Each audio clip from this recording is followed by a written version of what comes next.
이사야서 5장 1절에서부터 7절까지 같이 읽습니다. 나는 내가 사랑하는 자를 위하여 노래하되 내가 사랑하는 자의 포도원을 노래하리라. 내가 사랑하는 자에게 포도원이 있으며 심히 기름진 사내로다. 땅을 파서 돌을 채하고 극산풍 포도나무를 심었도다. 그 중에 망대를 세웠고 그 안에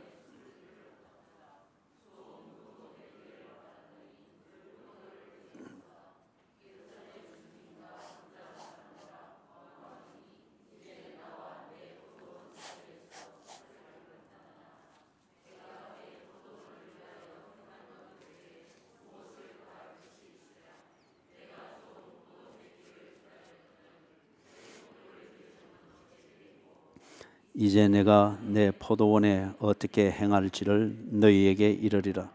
내가 그 울타리를 걷어 먹힘을 당하게 하며 그 담을 헐어 짓밟히게 할 것이요 내가 그것을 황폐하게 하리니 다시는 가지를 자름이나 북을 돋우지 못하여 찔레와 가시가 날 것이며 내가 또 구름에게 명하여 그 위에 비를 내리지 못하게 하리라 하셨으니 무릇 만군의 여호와의 포도원은 이스라엘 족속이요 그가 기뻐하시는 나무는 유다 사람이라.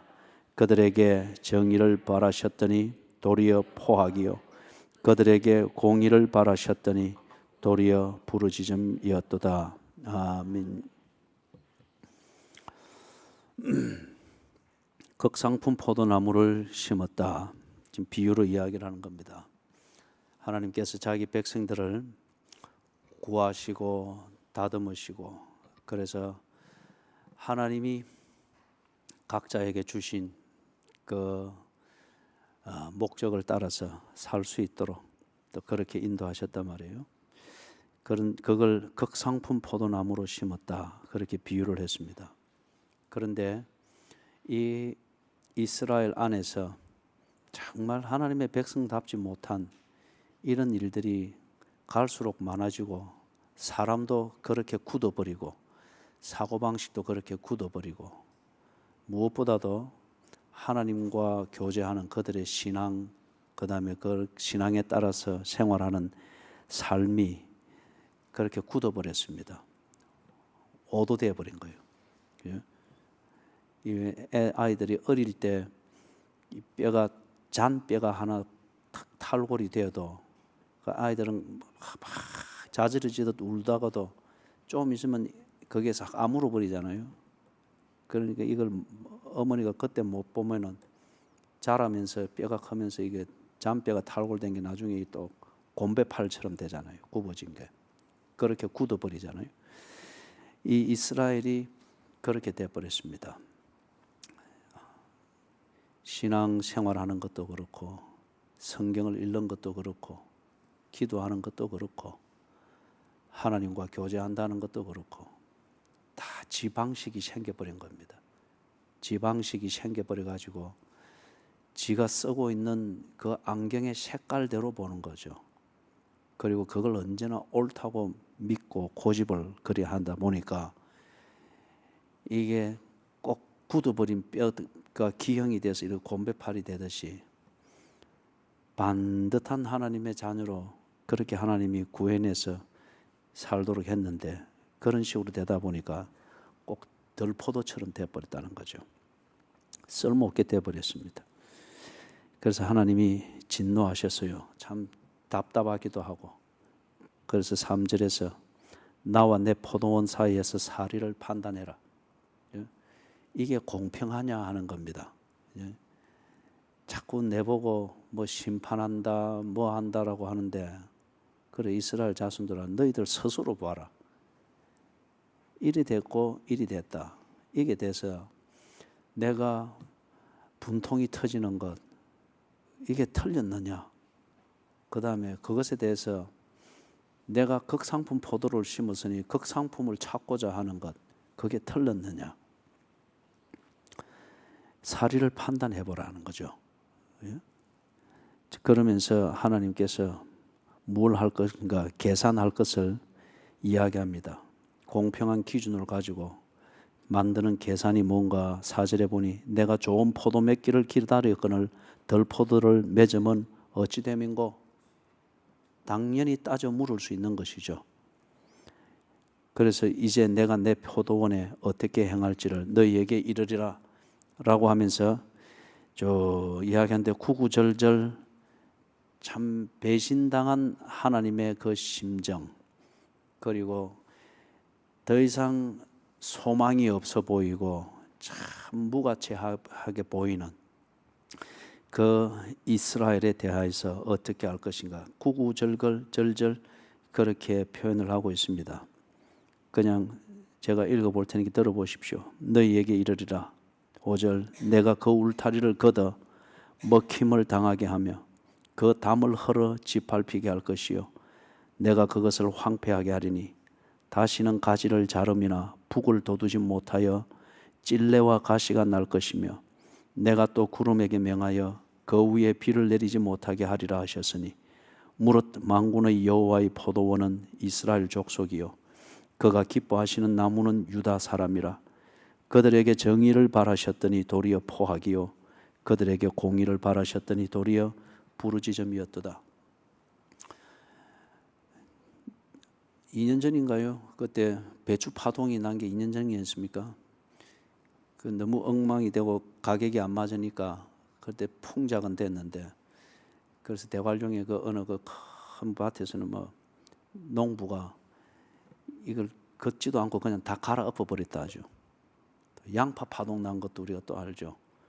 그럴 때 그냥 캐지도 않고 그냥 그대로 갈아 엎어 버려서 거름으로 만들어 버리는 거. 그 농부의 심정이 어떻겠습니까? 1년 내 그게 그 사람의 보낸 1년인데 이게 영 맞지 않을 때 갈아 엎어 버리는 그 심정이 어떻겠습니까? 그리고 지금 5절, 6절, 7절의 이 내용이 그런 겁니다. 하나님께서 기대하고 심었는데 극상품과 같이 그렇게 했는데 들포도처럼 됐단 말이에요. 자신의 개인에 대하여서 이 말씀을 조명해 보십시오. 늘 원망하고 불평했으나 그것마저도 하나님이 소화해 내시면서 은혜를 베푸셨습니다. 좀 사람 되라고, 그래요? 좀 목사같이 되고, 좀 장로처럼 되고, 권사는 좀 권사답고, 집사는 집사답도록 하나님께서 극상품으로 심었단 말이에요. 꼭 그렇게 될 수 있도록.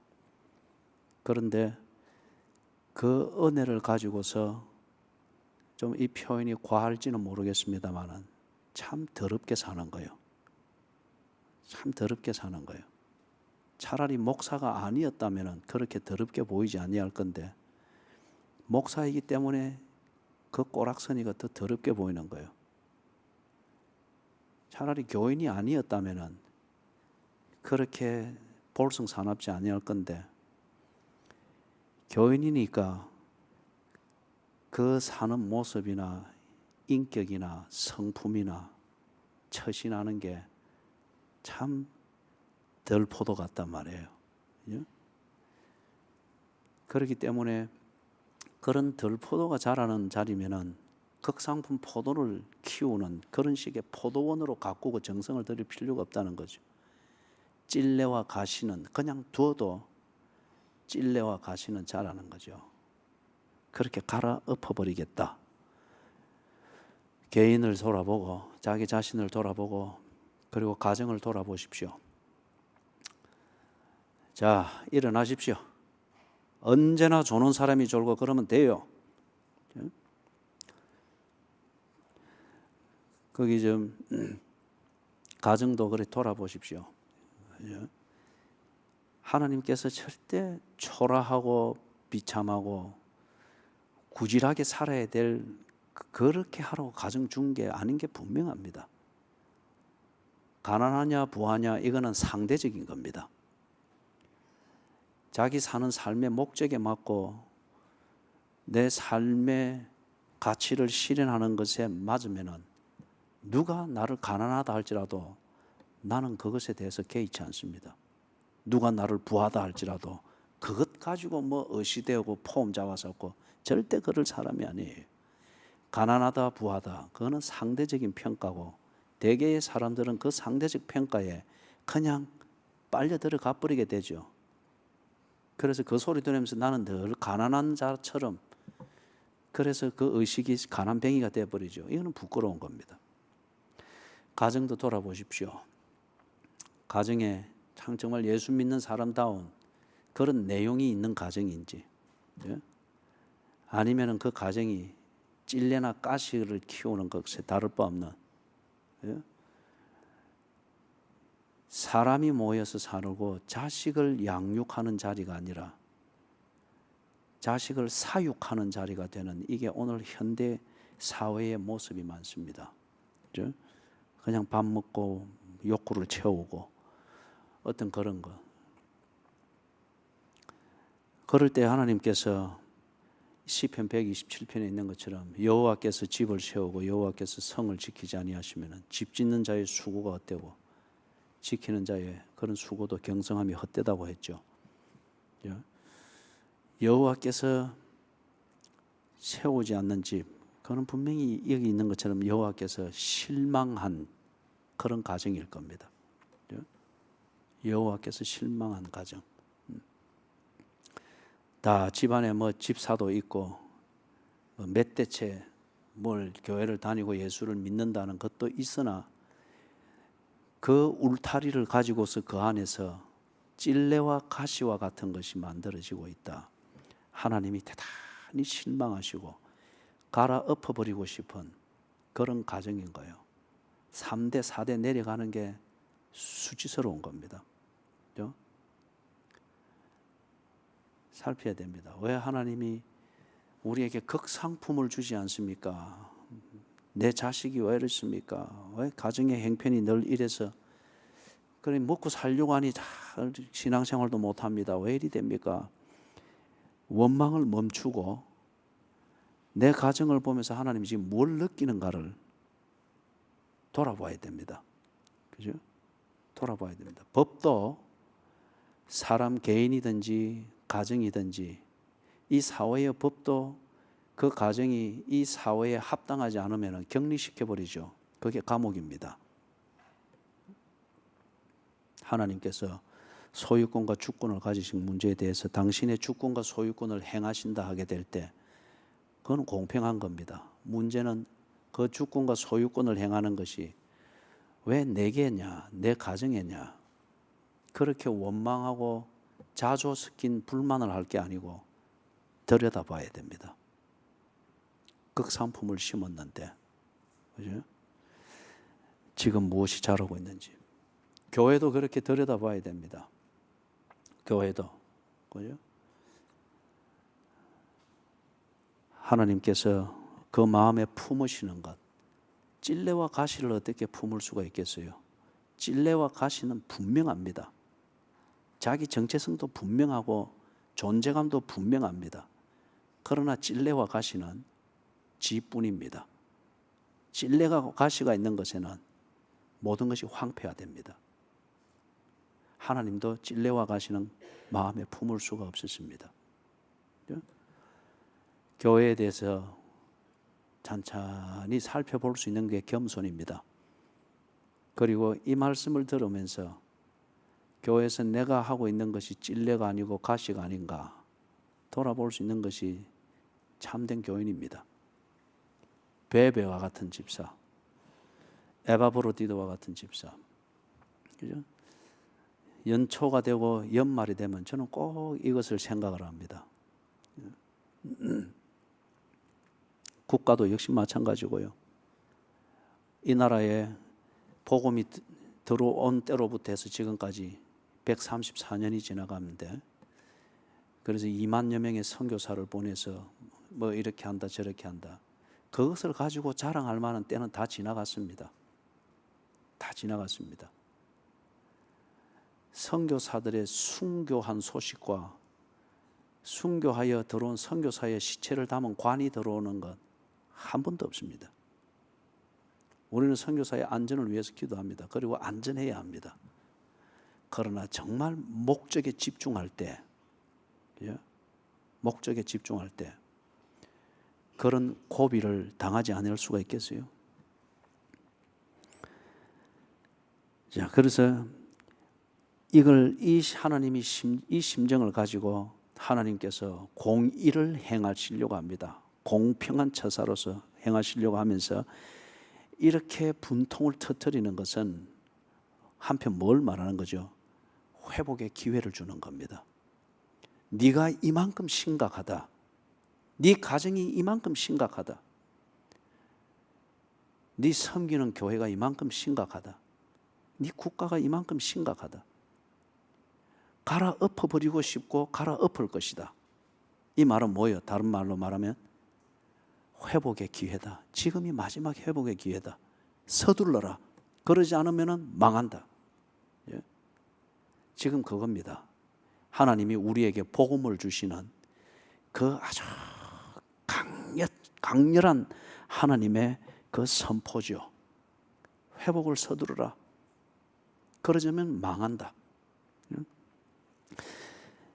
지금 이 사람들이 살아남기 위해서 또는 회복이라 생각을 하는 것, 다시 말해서 극상품으로 시작을 했습니다.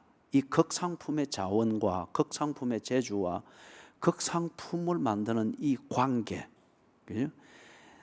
이 관계, 하나님과 나와의 이 관계에서 그랬는데 이 극상품을 만들어낼 수 있는 이 포텐셜, 이 자원을 가지고 그들이 뭘 하고 있는가? 8절 이하처럼 그렇게 성공과 안전과 부귀와 영화를 추구하고 있습니다. 저들은 이렇게 하면은 될 것이라 믿고 거기서 집중을 하는데 그러면서 자기들의 내면과 진실을 못 보고 있는 거예요. 하나님께서 쫙 덜쳐내 보여주는 거죠. 예? 너는 네 나름대로 최선을 다하고 있다고 생각을 하고 잘하고 있다고 생각하는데 보아라, 너는 지금 덜포도가 되어가고 있다. 어디에도 쓸모가 없고 갈아엎어서 거름이 되는 것, 그거 외에는 달리 쓸모가 없는 덜포도가 되어가고 있다. 그러면서 8절에서부터 마지막 절 30절까지 하는 이 내용 하나하나를 통하여서 그들이 하고 있는 것, 잘못된 것임을 진단해주고 동시에 그것으로부터 돌아서는 것이 서둘러야 될 회복의 길이라고 하는 것을 짚어주는 겁니다. 이 말씀을 하나씩 살펴보려고 합니다. 살펴볼 때에 여러분에게 성령께서 감동 감화하셔서 망하는 길에서 회복하는 길을 깨닫게 되기를 주의 이름으로 축원합니다. 성격도 고치고 습관도 고치고 교회 생활하는 것도 고치고 가정 생활하는 것도 고치고 열심에 가시를 돋지 말고 하나님이 갈아엎어 버리면 아무것도 없어요. 8절에서 12절에 나오는 것은 경제로서 자기들은 뭔가 다 이룰 수 있다고 생각을 합니다. 8절 같이 한번 읽어보십시다. 가옥에 가옥을 이으며 전토에 전토를 더하여 빈틈이 없도록 하고 이 땅 가운데에서 홀로 거주하려 하는 자들은 화 있을진저. 경제, 특별히 재산을 정식하는 것, 여기에 모든 가치를 두었습니다. 그리고 집 하나 더 구하고 재산 더 정식되고 그리하면은 그 결과를 얻게 되면은 그렇게 하는 모든 생활 내용은 다 옳은 것으로 여긴 거예요. 예? 금전 만능주의죠. 이게 지금으로부터 2700년 전 이사야 시대 때나 우리나 똑같죠. 예? 재물이 하나님이 됐습니다. 내가 원하는 만큼의 재물을 가지고 내가 원하는 방식으로 재물을 굴릴 수 있으면은 모든 것은 다 풀어진다고 믿고 있습니다. 그리고 그 목적을 위해서 하나님을 믿는 즉 극상품들이 그 목적을 위해서 자기를 변질을 시킵니다. 재물을 얻을 수 있도록. 돈이 있으면 해결이 된다. 그리고 사유재산이 많아지면 해결이 된다. 어떤 그런 것, 그죠? 그래서 고린도후서에서 나오는 바울의 그 고린도 교회를 향한 그 회복을 위해서 그들의 문제를 지적해주고 대안을 제시하잖아요. 인색함으로나 억지로 하지 마라 그랬죠. 그죠? 경제가 우선이 되고 이것으로 모든 건 해결이 된다라고 믿게 되어지니까 모든 것에 대해서 인색해집니다. 그리고 사랑을 실천하고 어떤 그리스도인의 삶을 실천할 때에 재물이 반드시 들어가죠. 재물의 희생 없이 사랑한다고 말할 수 없습니다. 입은 닫을수록 좋고 지갑은 열수록 좋습니다. 이거는 망고의 진리입니다. 그런데 교인들이 적지 않은 교인들이 다 엉뚱하게 자기의 신념이 생겨가지고 입은 닫을수록 좋고 어떨 때 닫습니까? 사랑합니다. 감사합니다. 미안합니다. 이 말을 절대 하지 않습니다. 그럴 때는 닫아서 자존심을 세우려고 하고 그래서 그런 쪽으로 입은 닫을수록 좋고 지갑은 철저히 닫을수록 좋다. 오늘 교인들이 인색합니다. 그래서 가옥에 가옥을 평수가 더 늘어나고 노후 자금이 든든하고 노후를 잘 준비해야 됩니다. 그러나 그게 나를 인색하게 만들고 억지로 하도록 만들고 어떤 그런 식이 되어버리는 것 같으면 이미 노예가 되어진 거죠. 그죠? 경제가 궁극적으로 해결하는 게 아닙니다. 그것은 도구일 뿐입니다. 우리의 경제활동 그리고 재산 정식의 문제 어떤 이런 것을 푸는 문제 때문에 하나님의 자녀답지 못하고 목사답지 못하고 장로답지 못하고 권사답지 못하고 집사답지 못하게 점점 그렇게 처신이 굳어져 가고 있다고 하면은 경제 때문에 망할 것입니다. 내년에는 경제가 더욱더 총체적으로 어려워집니다. 그렇죠? 그래서 하나님이 경고하시는 거예요. 네 경제의 밭을 내가 갈아 엎어버리고 싶다. 그렇게 살지 말아라. 극상품으로 살 수 있도록 내가 네게 필요한 일용할 양식을 주고 경제를 주는데 왜 어느 때부턴가 네가 네 경제를 하면서 공급하시는 하나님을 모욕을 주느냐. 에스겔이 본 환상에서 그게 있었죠. 돌이 담에서 부르짖는다. 그리고 그 환상을 보니까 잘 지어진 담에 뭐가 한 개 툭 튀어나와 있었습니까? 담을 만들고 있는 돌이 하나 툭 튀어나오고 있었죠. 이 말이 뭐예요? 이 돌 하나가 빠지면 담이 다 무너지는 거단 말이에요. 그런 경제를 해서는 안 된다는 겁니다. 하나님을 존중하고 하나님과 언혼이 되고 그리고 하나님께서 길을 열어주고 아침이 되면 만나를 거두게 해주는 그런 경제가 될 수 있도록 하나님과의 관계를 바로 하십시오. 여러분이 믿고 있는 경제 그 게임을 하는 마당은 주식이든 뭐든 다 어려워지게 되어 있습니다. 내년은 더 어려울 겁니다. 변질되지 않도록 하십시다. 13절에서부터 17절 여기서 지적해 주는 문제이자 거기에 회복의 길이 암시되어져 있습니다. 13절 같이 읽습니다. 내 백성이 무지함으로 말미암아 사로잡힐 것이요 그들의 귀한 자는 굶주릴 것이요 무리는 목마를 것이라. 거기 무지함으로 말미암아. 이거는 호세아 선지자도 이걸 두고 통탄했죠. 내 백성이 지식이 없으므로 망하는도다. 이게 완전 백지 상태를 말하는 게 아니잖아요. 엉뚱한 것을 알고 그 위에 신념을 지으면은 그게 알아야 될 것에 대해서 무지해진다는 겁니다. 가령 예를 들어서 부부가 있는데 그 아내 된 사람이 엉뚱한 남자에게 자꾸 마음을 주고 그렇게 되어지면은 이 여자가 남자를 모르는 게 아니잖아요. 아는데 엉뚱하게 알고 있잖아요. 그렇기 때문에 정말 알아야 될 지 남편을 모르는 무지함이 있잖아요. 그러니 늘 싸우는 거예요. 스스로 지옥을 만드는 겁니다. 지금 여기서 그걸 말하는 거예요. 내 백성이 무지함으로 말미암아 사로잡힐 것이요.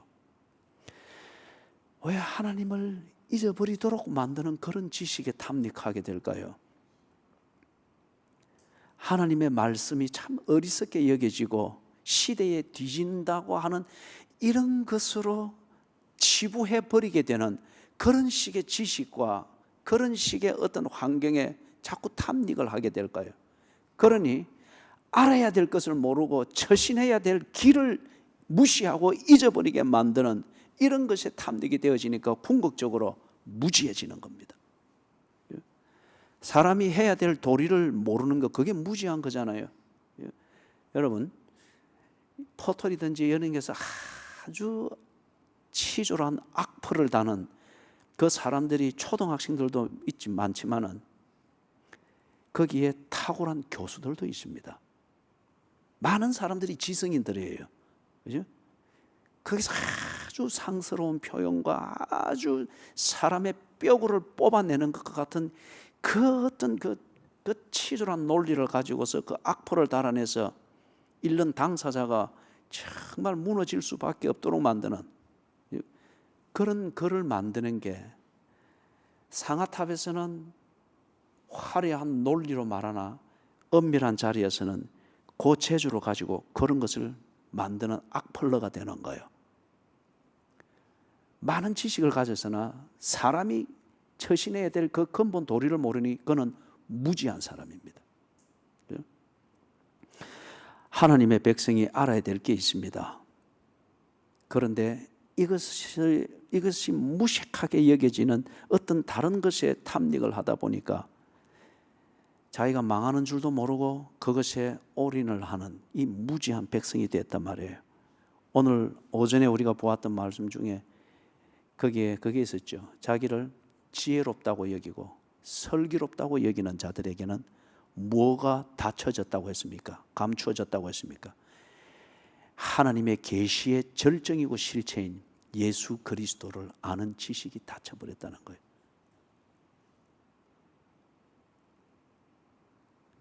내가 많이 알고 있다, 이만하면 됐다라고 생각하는 내 스스로를 지혜롭게 여기고 슬기롭게 여기니까 빌립보 교회에 그 자기 스스로를 지혜롭게 여기고 슬기롭게 여겼던 그 사람 두 사람이 누굽니까?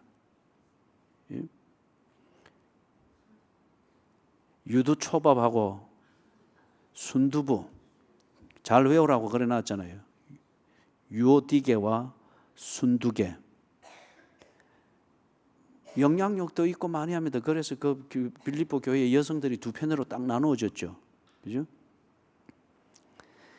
지혜롭고 슬기롭다고 착각을 하니 유오디아와 순두개가 겸손할 줄 몰랐습니다. 꼭 지 주장을 했죠. 그죠? 그게 정말 교회의 본질이 무언가 거기에 대해서 무지한 사람입니다. 교회를 섬기는 것이 무언가 무지한 사람이었습니다. 그래서 유오디아와 순두개처럼 그렇게 하면은 빌립보 교회가 위기를 당하는 거예요. 그래서 바울이 편지를 마치면서 이 두 여인에게, 교인들도 그렇고 자기 자신도 그렇고 이 사람들 없으면 교회 안 된다고 생각하는 거죠. 지혜롭고 슬기로운 자로 생각하는데 바울은 뭐라 합니까? 좀 절제해라, 겸손해라. 그 말은 너희 때문에 교회 쪼개진다, 그걸 암시하고 있는 거잖아요. 사랑하는 여러분, 지혜롭고 슬기롭다고 여기는 이 오만함, 이것을 검토하십시오. 그러지 않으면 자충수로 무너지고 망하게 될 것입니다.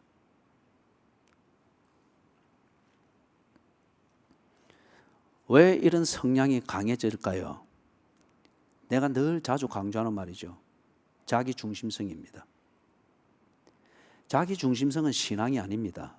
자기 중심성을 잘 가르치는 종교 철학은 잠을 오면은 일어서든지, 졸고 있는 당신이 지금 가장 절박한 사람이요, 이거 좀 꺼주십시오.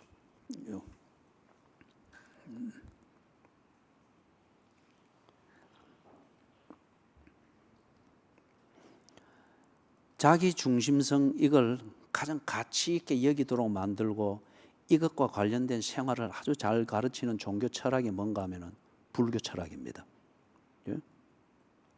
관자재 보살, 자기 자신을 극복해서 이르는 경지가 보살이 된다. 그게 열반이죠. 그러나 거기에 버릴 수 없는 게 있잖아요. 결국 자기 자아입니다. 자아를 극복을 한다 하지만은 극복되어진 그 자아를 가지고 열반에 들어가는 거예요. 그죠? 어느 한 스님이, 존경받은 스님이 무소유 철학을 강조하면서 그렇게 다 빈손으로 공술의 공수를 보여주면서 그렇게 불교 용어대로 입적해서 화장을 하는데 정말 무소유로 간 거예요. 철저한 자기 자아를 가지고 간 거잖아요.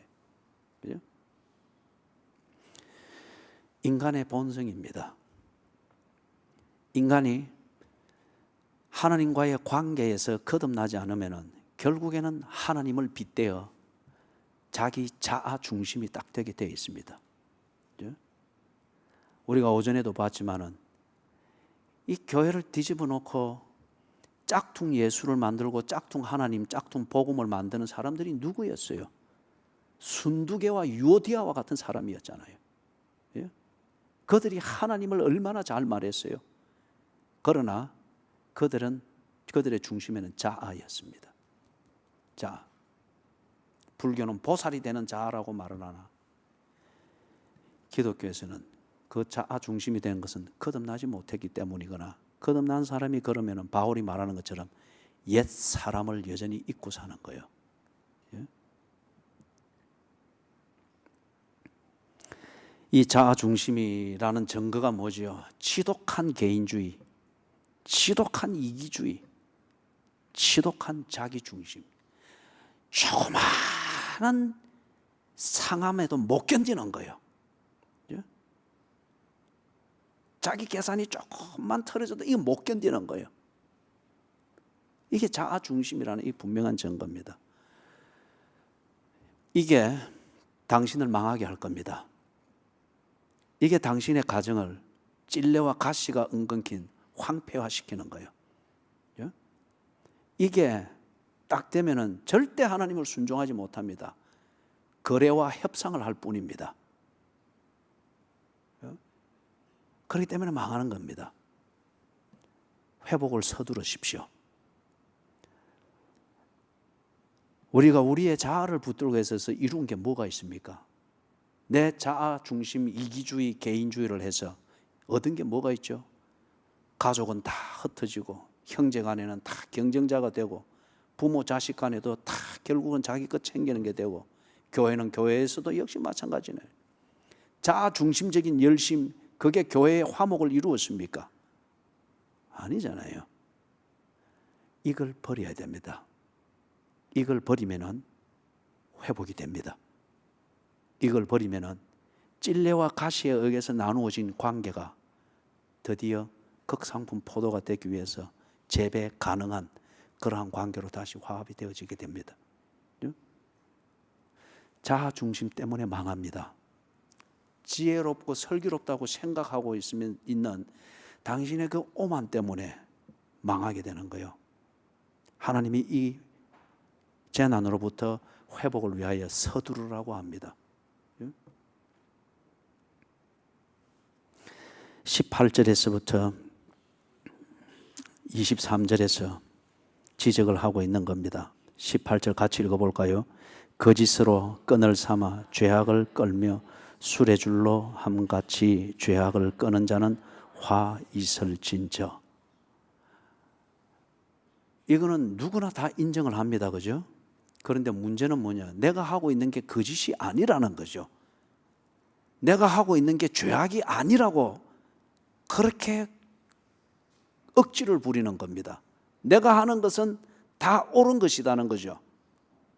내가 하는 것, 이게 심지어는 하나님의 이름을 빌어서 하나님의 뜻이다라고 하면서 내가 하고 있는 이 거짓을 거짓이 아니라고 하고 죄악을 죄악 아니라고 하는 거죠. 몰라서 그럴 수도 있겠고 알면서도 굳이 내 입장을 세우기 위해서 뿌덕뿌덕 그렇게 하죠. 이걸 부추겨 주는 게 세속화입니다. 세속화는 다른 게 아니고 세속화는 모든 종교의 가르침과 도덕과 권위를 무색해 만드는 그 일련의 과정을 가리켜서 세속화라고 합니다. 그렇기 때문에 세속화의 중요한 특징이 뭔가? 부끄러운 줄 모릅니다. 세속화의 중요한 특징이 뭔가? 부끄러운 줄 모르는 거예요. 권위가 없어졌고 도덕이 없어졌고 그 다음에 종교에서 가르치는 그 옳고 그른 선과 악의 기준이 없어져 버렸기 때문에 여기에 대해서 면역성의 주사로 꽉꽉 놔갖고 사람들은 그걸 편하게 받아들입니다. 그렇기 때문에 부끄러운 줄 모르는 거예요. 처녀가 아를 베도 이유가 있다고 말해요. 그죠? 그래서 지금 이 세속화의 절정들이 그런 거잖아요. 동성연애든 뭐든 다 그게 뭐 인권 자유의 이름으로 미화되어지면서 부끄러운 줄 모르고 그것을 반대하는 것에 하는 사람들이 오히려 부끄러운 거 수치를 당하도록 만드는 이 지금 세속화의 절정입니다. 간통, 이게 뭐 일종의 한 관점에서 보는 법 철학의 이름으로 간통은 인간의 자유를 구속하는 것이기 때문에 이것을 없애야 된다. 이걸 가지고는 선진국으로 들어갈 수 없다는 식으로 해서 간통이라는 말을 하고 이런 도덕적 의식을 가지고 있는 자체가 부끄럽게 여기도록 만들면서 성의 자유화를 계속 만들어갑니다. 독신주의를 말하고 혼자 사는 것이 편리하다라고 말하는데 독신주의로 사는 사람들이 정말 성욕으로부터 자유할까요? 예? 거기에 불법이 있고 불의함이 있고 예? 도덕을 무너뜨리는 게 있고 그게 이제 점점 다수가 되다 보니 2인 가족이 된 가구가 900만을 넘었죠. 그러다 보면 이제 혼자 1인 가구가 또 점점 많아지고 있습니다. 과연 그들이 인간의 본능인 성욕이라는 이것을 어떻게 해결을 하고 있을까요? 이 나라의 미래가 정말 암담합니다.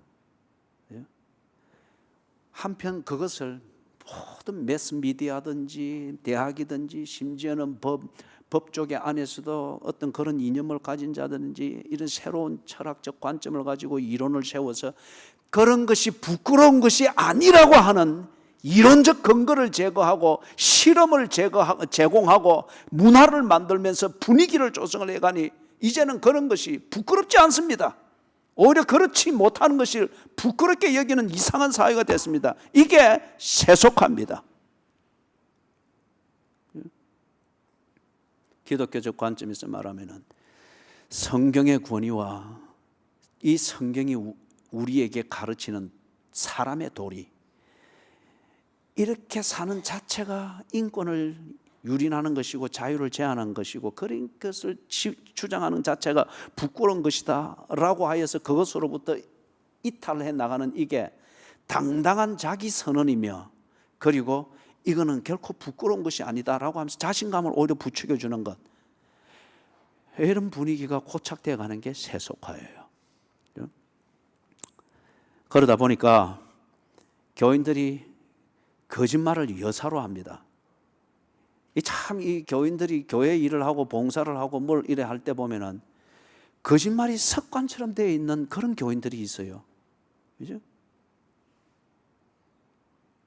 전도의 이름으로, 전도의 명분으로 거짓을 행할 수 있습니까?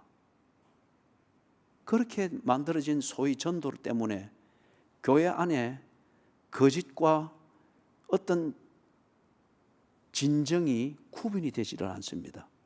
사람만 북적거리고 있는 거예요. 죄악은 하나님에 대하여서 적대적인 행위를 말합니다. 이게 행동으로 나타나는 게 범죄죠. 그렇죠? 이것에 대해서 부끄럽지 않게 여깁니다. 그런 걸 통해서 내가 돈을만 벌 수 있다면, 또 그걸 통해서 뭐 내 자식들이 원하는 결혼해서 아주 좋은 기회를 받는 그런 사돈을 맺을 수 있다면 부끄러울 게 없습니다. 거짓도 수단이 되고 죄악도 수단이 되고 막 그런 게 되는 거죠. 그런데 심은 대로 거두는 게 진리라고 하는 걸 우리가 알지 않습니까? 그렇죠? 이 세속화의 편성에서 그래서 많은 기회를 얻는 것 같고 인맥도 든든해지는 것 같고 부끄러울 것 없이 마음에 영혼에 스트레스 받는 것 없이 아주 자유하게 사는 것 같은데 그래서 망한답니다. 소돔과 고모라가 세속화로 따지면 선진국 중에 선진국이었습니다. 지금으로부터 3,400여 년 전에, 지금으로부터 약 한 3,800년 전에 선진국 중에 선진국입니다. 세속화로 치는 것 같으면. 그러나 망했습니다.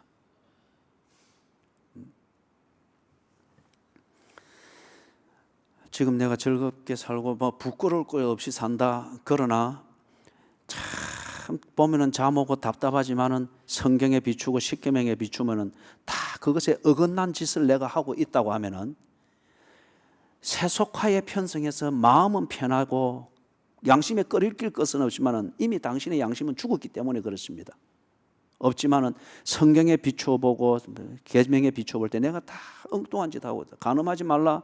나는 간음으로서 내 인생을 즐기고 있다. 도둑질하지 말라. 도둑질로서 나는 또 집 한 채를 사고 있다. 거짓말하지 말라. 거짓말을 해서 내가 무언가 신임을 얻고 있고 영향력을 행사하고 있다.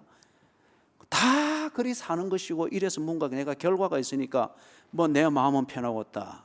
그죠? 잊지 마십시오. 지옥으로 가는 길에는 고통이 없습니다. 내 배를 째고 안에 손을 넣고 췌장을 꺼내기 위해서 창자를 걷어내고 회집을 때 이 수술대에 누워있는 사람은 고통을 모릅니다. 왜 그렇죠? 지옥으로 가는 길에 고통이 없는 것은 중독이 됐기 때문에 그렇습니다. 중독 현상이 일으키는 무서운 징조 중에 하나가 감각을 잃어버리는 거죠. 세속화로 인하여서 편하고 즐겁다. 그 즐거움 속에서 망한다고 합니다. 곧 망한다고 합니다. 이 말은 회복을 서두르라 하는 우리에게 있는 그 임박한 그러나 소중한 기회를 하나님이 알려주는 겁니다. 고리타분하다고 버린 성도의 길로 돌아가십시오. 이 세속에 어울리기 힘들게 만든다고 해서 버려두고 한쪽으로 미루어 두었던 신앙생활의 원칙이 지배하던 가정의 분위기를 회복하십시오. 교제 관계를 정리하십시오. 안 그러면 망합니다. 고통을 느낄 때는 힘은 들지만 망하지는 않습니다. 고통이 크기 때문에 그걸 피하게 되죠. 고통을 못 느끼는 중독에 빠질 때는 브레이크를 못 잡습니다. 망하고 끝납니다. 세속화에 편성하는 것은 절대 행복이 아닙니다. 해답이 아니에요. 편합니까? 왜 편해요? 그 편한 끝에 내일은 어떻게 된다고 생각합니까? 지혜로운 자들이 되기를 바랍니다. 24절 25절에서 24절을 같이 읽겠습니다.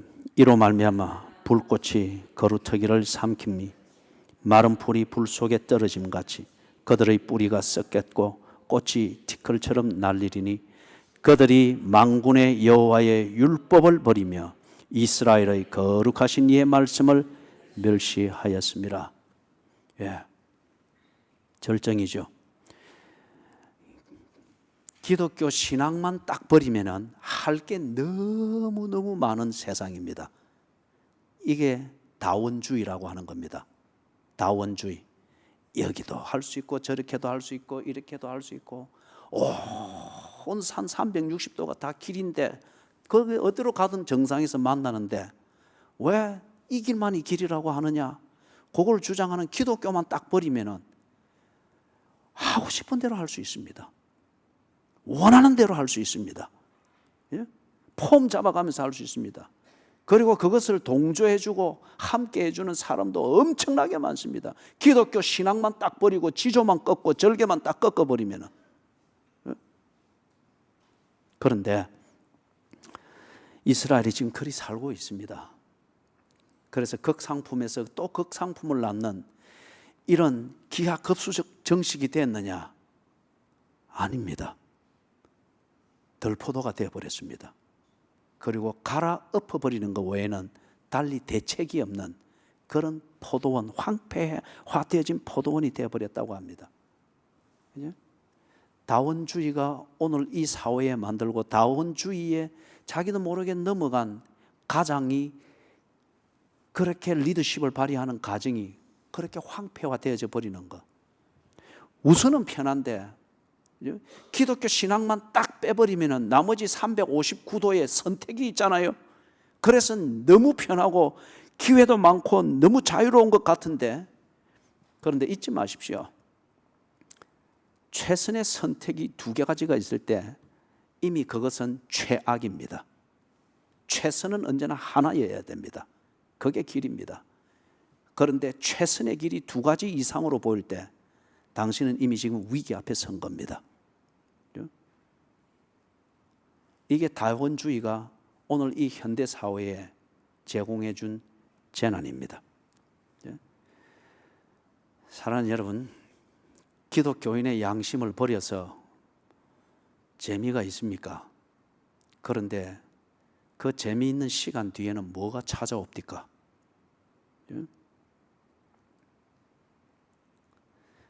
모든 사람들이 나를 옳다, 불교에서도 나를 옳다 그러고 힌두교에서도 나를 옳다 그러고 마약 중독쟁이도 나를 옳다 그러고 교회에서도 나를 옳다 그러고, 그러면 당신은 최악입니다. 지금 아내도 나를 옳다 그러고 미스김도 나를 옳다 그러고 저쪽 아줌마도 나를 옳다 그러고 옆집 아줌마도 나를 옳다 그러면은 당신은 정말 비겁한 남자로 살고 있는 겁니다. 곧 망합니다.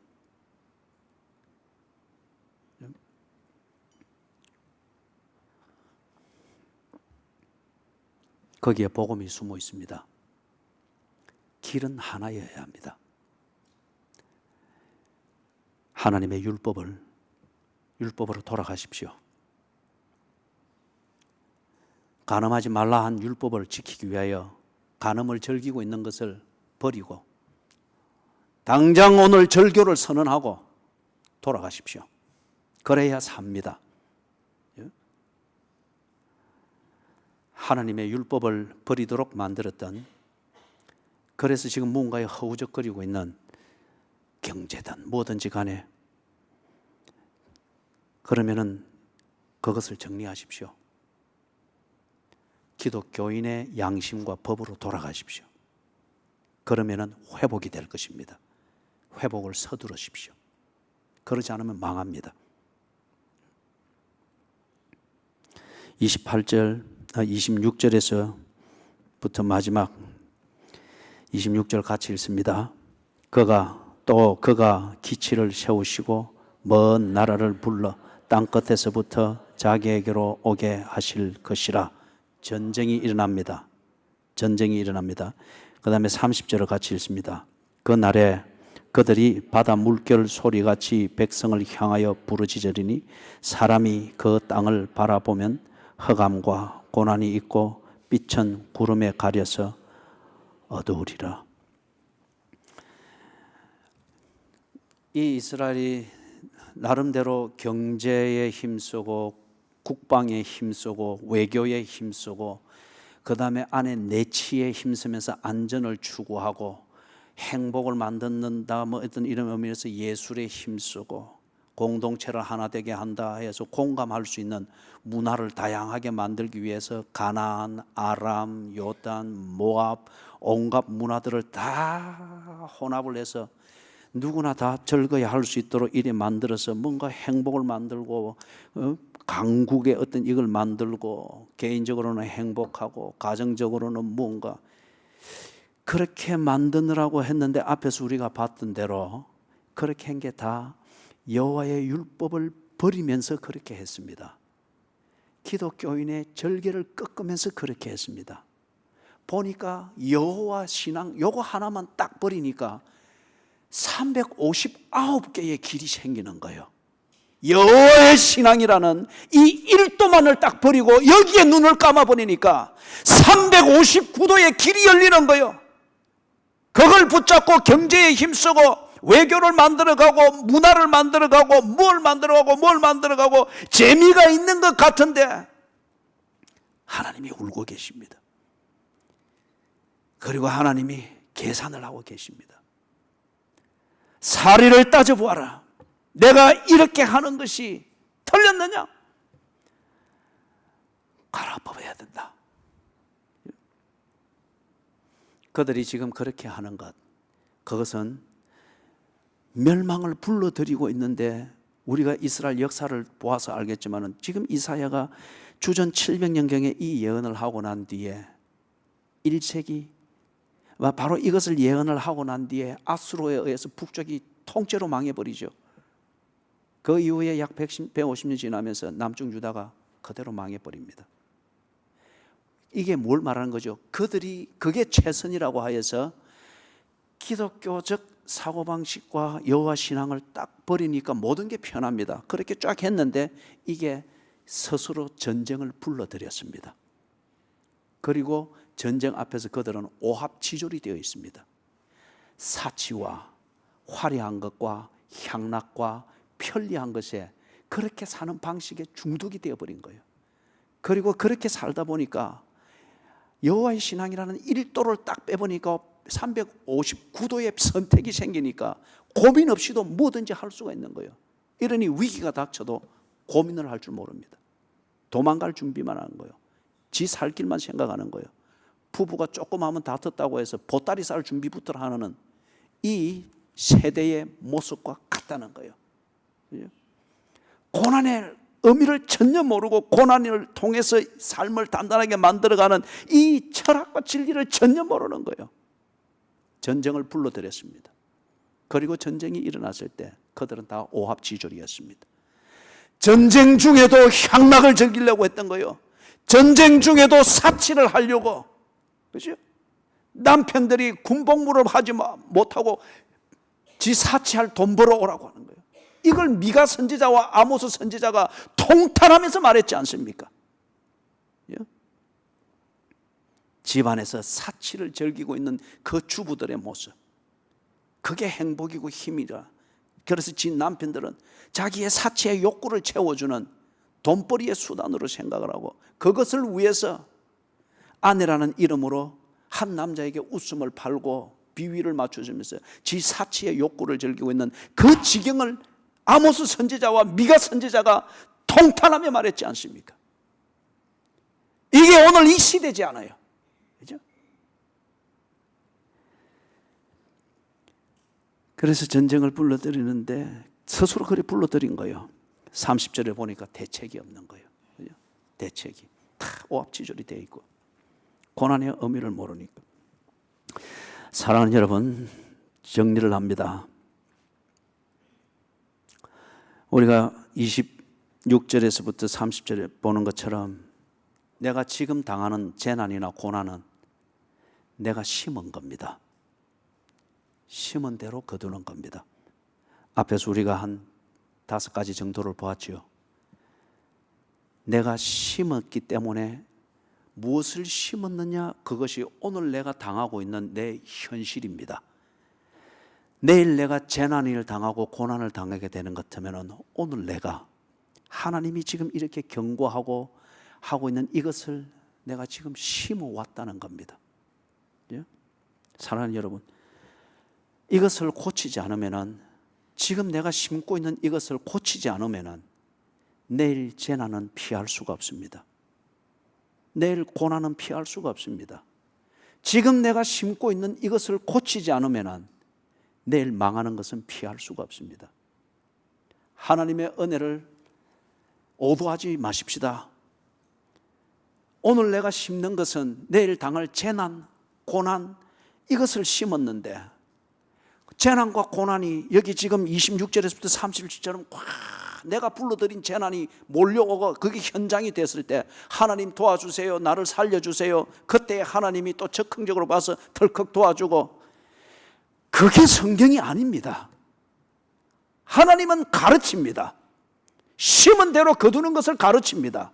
그렇기 때문에 바로 심는 것에 대하여서 그렇게 하나님이 간섭을 하시는 거예요.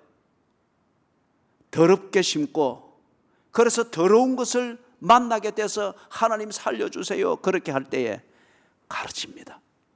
그때에 더럽게 심었기 때문에 오늘 내가 더러운 것을 당하는데도 불구하고 살려주세요, 도와주세요, 금식하고 못하고 그때에 하나님의 응답은 그것을 깨닫고 배울 수 있는 여지를 주시는 것이지, 내가 심은 재난과 이것을 물이 포도주 되듯 바꿔가지고 여전히 행복하고 여전히 가옥을 이어갈 수 있는 재테크에 언제나 성공을 하고, 아니에요. 사랑하는 여러분, 개인적으로든지 가정적으로든지 교회적으로든지 국가적으로든지 그리고 글로벌한 이 차원에서든지 내년은 더 어려울 것입니다. 우리가 바로 생각하고 절개를 지키기에는 더 어려운 환경이 될 것입니다. 하박국이 하나님의 이 경고를 들으면서 하나님이 하박국에게 1차적으로 말해줬던 게 뭐죠? 오직 의인은 믿음으로 말미암아 살리라. 그걸 말해준 다음에 당하게 될 재난을 쭉 말해줬죠.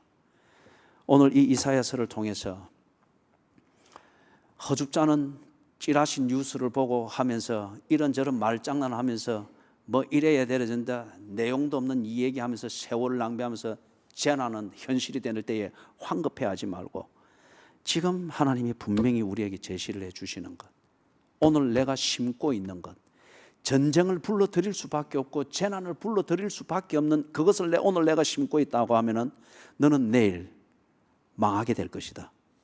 경고합니다. 여기에 하나님의 복음이 있습니다. 오늘 내가 심고 있는 것을 고치라는 겁니다. 그래서 회복을 서두르라고 합니다.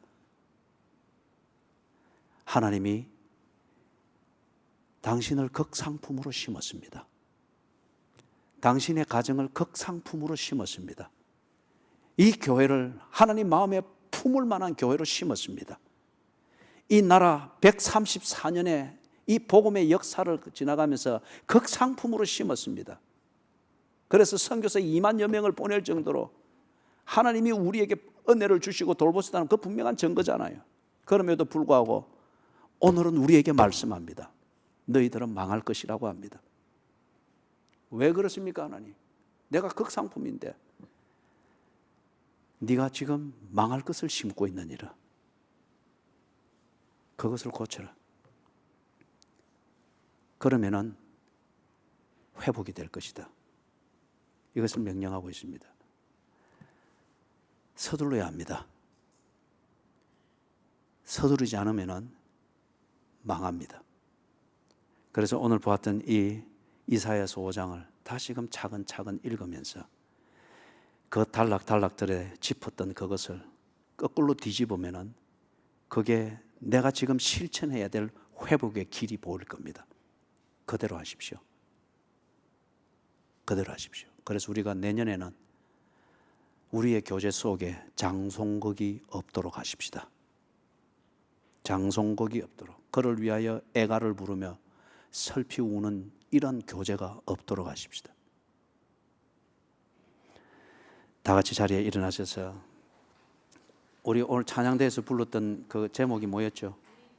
물이 바다 덮음같이. 방송실에서 그걸 준비하십시오. 물이 바다 덮음같이.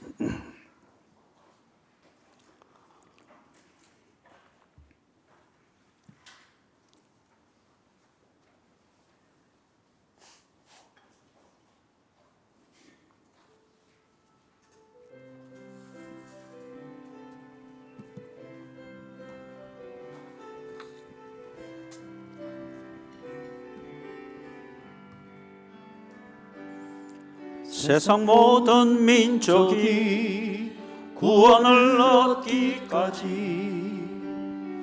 쉬지 않으시는 하나님, 주의 심장 가지고 우리 이제 일어나 주 따르게 하소서. 세상 모든 육체가 주의 영광 보도록 우릴 부르시는 하나님, 주의 손과 발 되어 세상을 치유하며 주 섬기게 하소서. 물이 바다 덮음같이 여호와의 영광을 인정하는 것이 온 세상 가득하리라. 우리 바다 덮음같이, 우리 바다 덮음같이, 우리 바다 덮음같이 오리라. 그날에 주의 영광 가득한 세상 우리는 듣게 되리. 온 세상 가득한 승리의 함성, 물이 바다 덮음같이 여호와의 영광을 인정하는 것이 온 세상 가득하리라. 우리 바다 덮음같이, 우리 바다 덮음같이, 우리 바다 덮음같이. 우리 다시 한번 하십시다. 세상 모든 민족이 구원을 얻기까지 쉬지 않으시는 하나님, 주의 심장 가지고 우리 이제 일어나 주 따르게 하소서. 세상 모든 육체가 주의 영광 보도록 우릴 부르시는 하나님,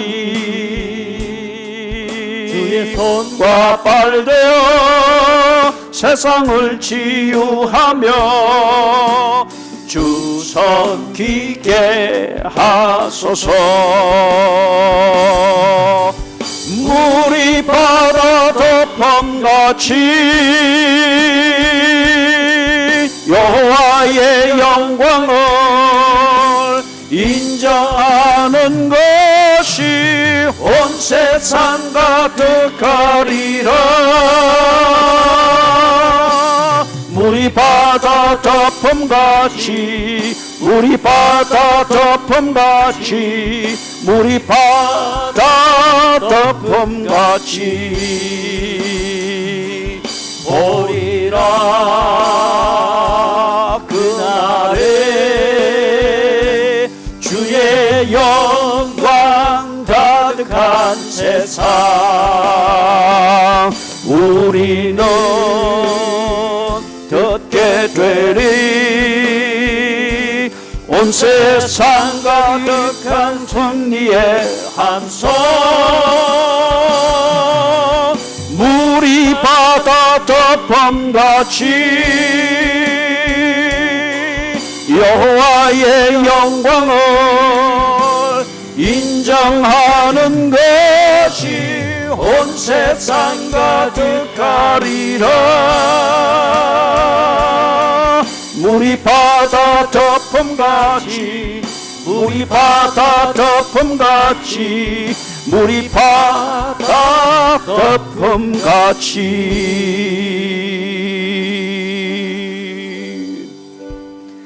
하나님의 복음입니다. 하나님의 복음에는 양면이 있습니다. 심판과 회복, 이 두 가지의 경고를 담고 있습니다. 하나님의 경고를 바로 들으면 회복의 길이 보입니다. 그리고 회복의 그 길을 걸을 때에 하나님의 복음이 우리에게 회복으로 나타나게 될 것입니다. 오늘 우리에게 주신 이 경고의 말씀의 요지는 하나님을 떠나게 만드는, 그리고 기독교의 신앙만 빼고 절개만 꺾으니까 조금만 변질되니까 모든 게 다 편하고 기회가 많아졌다. 그게 지금 위기입니다. 주의 말씀을 떠난 것, 그리스도인의 절개를 꺾은 것, 이것을 깨닫고 돌아갈 수 있도록 간절히 기도해야 합니다.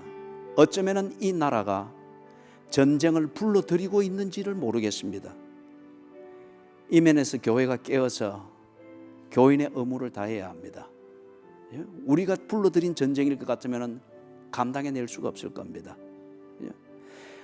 나라와 교회와 가정과 여러분 자신을 위해서 회복을 서두르지 않으면 망한다고 하는 하나님의 이 말씀 앞에서 회복의 길을 묻고 실천할 수 있는 의지를 구하면서 우리 간절히 통성으로 기도하도록 하십시다. 다 같이 기도하십시다.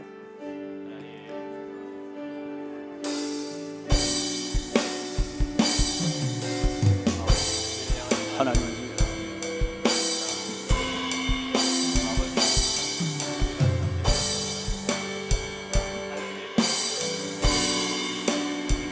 하나님,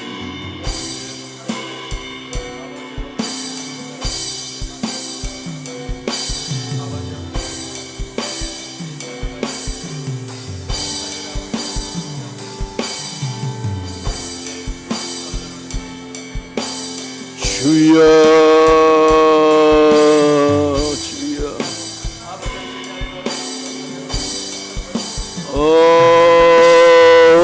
주여, 주여, 복음을 듣게 해주시옵소서. 복음을 깨닫게 해주시옵소서. 복음을 믿게 해주시옵소서. 하나님이여, 여호와의 율법으로 돌아가게 하시고 말씀하시는 여호와 앞으로 돌아가게 해주시옵소서. 하나님의 율법을 거부하고 그리스도인의 절개를 꺾으면서 많은 기회를 찾고 많은 길들을 찾았습니다. 감각을 잃어버렸습니다. 기도의 감각을 잃어버렸고, 성경을 순종하는 감각을 잃어버렸고, 경건의 감각을 잃어버렸으며, 예배의 감각을 잃어버렸고, 하나님의 주권과 하나님의 소유권을 인정하며 그 앞에서 부들부들 떨림으로 주님을 순종하기 위하여 애쓰던 이 모든 감각을 잃어버렸습니다. 사랑하는 하나님 아버지, 우리의 마음이 편한 것이 아니라 감각을 잃어버렸습니다. 무뎌진 우리의 감각을 주께서 불쌍히 여기시고, 하나님 아버지여, 하나님 아버지여, 망할 길을 자초하고 있는 우리를 돌아보게 해주시옵기를 간절히 원합니다. 사랑하는 하나님이여, 경제의 주님 문제를 해결하기 위하여 경제를 앞세워 하나님을 저버렸습니다. 사랑하는 하나님이여, 자중심이 되고 자기 중심성의 종교에 몰입하다 보니 하나님이여, 하나님을 저버리게 되었습니다. 주여,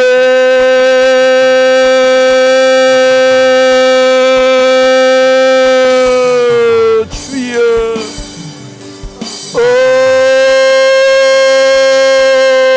하나님, 하나님, 하나님, 하나님의 율법을 떠난 종교가 되어버렸습니다. 하나님이여, 하나님, 세속화에 탐닉하며 세속화에 편승하여 주여, 너는 이익을 얻는 것 같고 너는 재밌게 사는 것 같으나, 사랑하는 하나님 아버지여, 주의 길을 저버렸습니다. 오 하나님 아버지, 불쌍히 여겨 주시옵소서. 이 나라를 불쌍히 여겨주시옵소서. 이 나라의 교회들을 불쌍히 여기시고 주여 이 나라의 교인들을 불쌍히 여기시고 이 땅의 목회자들과 이 땅의 신학자들과 이 땅의 교회 지도자들을 불쌍히 여겨주시옵기를 간절히 원합니다. 세속화를 구분하게 하시고 세속화와 싸우게 하시고 세속화와 더불어서 하나님 아버지여 주의 말씀을 지키며 오직 의인은 믿음으로 말미암아 살리라고 하셨사오며 하나님이여 믿음을 가르치게 하시고 믿음대로 사는 것을 가르치게 하시고 7일을 바로 세우게 해주시옵기를 원하며 10계명을 가르치게 하시고 10계명으로 주여 교인들을 바로 양육하며 교인들을 치리할 수 있도록 해주시옵기를 간절히 원합니다. 사랑하는 하나님 아버지여, 오늘 세속화의 철학과 세속화의 문화와 세속화의 이념이 교회 안에서도 지배하며 교회 안에서도 성도의 교제를 대체하고 있으며 성도의 교제를 만드는 그런 주님의 규범이 되고 있습니다. 주의 수치와 부끄러움을 모릅니다. 회개를 잃어버린 주님이여 교인들이며 회개할 줄 모르는 교회들이 되었습니다. 죄악을 깨닫지 못하기 때문이며 거짓을 부끄러워할 줄 모르기 때문이며 하나님 아버지를 떠난 주님이여 우리의 절개 꺾인 이 상태를 깨닫지를 못하기 때문이며 부끄러워할 줄 모르기 때문에 주의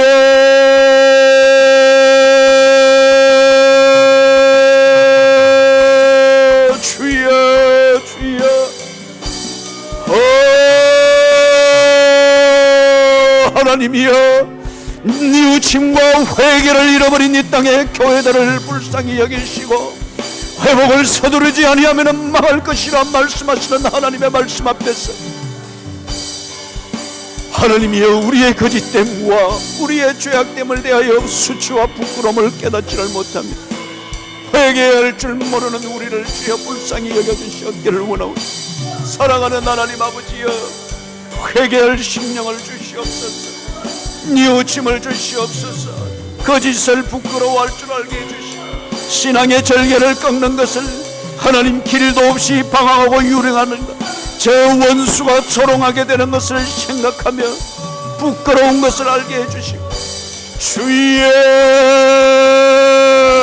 주여 왕으로부터 시작하여 모든 백민들에 이르기까지 굵은 배를 입고 허리에 띠를 띠고 죄를 무릅쓰고 하나님 앞에서 통회하며 자복하였던 니느웨 백성들에게 주셨던 그 은혜를 우리에게 허락하시옵소서. 온 땅이 회개하게 해주시옵기를 원합니다. 하나님을 저버리면서 주여 경제에 매달리며 하나님을 저버리면서 국방에 매달리며 하나님을 저버리면서 주여 친중주님의 정책을 일삼으며 친미중책을 정책을 가지고 갈등을 일으키는 하나님이 없이 어떻게 주님이여 미국이든 중국이 우리의 대안이 될 수가 있겠습니까? 주여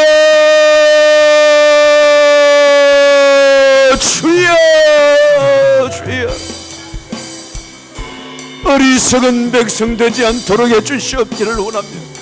우리 스스로도 감당할 수 없는 전쟁을 불러들이지 않도록 해주시옵소서. 오 사랑하는 하나님 아버지여, 우리 앞에 복음을 주시는 여호와의 중심을 깨닫게 해주시옵기를 간절히 원합니다. 사랑하는 하나님 아버지,